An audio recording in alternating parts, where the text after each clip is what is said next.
motion along a straight line. Everything in our world moves. Even stationary things such as your house move in relation to the sun or to the other stars.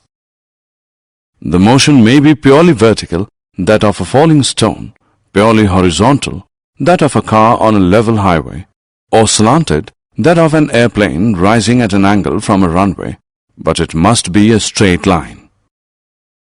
When we try to locate an object in physics, we will usually relate it to some sort of reference point.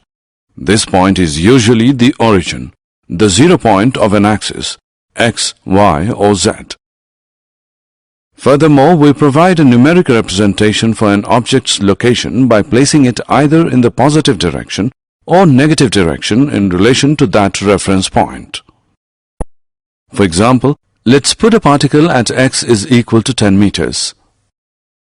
The particle would then be located at 10 meters from the origin on the x-axis. As you may have noticed, position is marked by some unit of length. The typical unit we will use is meters. Here the distance covered by the object is 10 meters.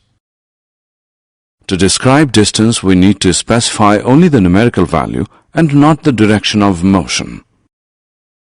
The numerical value of a physical quantity is its magnitude. The difference between an object's starting position and final position after it moves is known as displacement.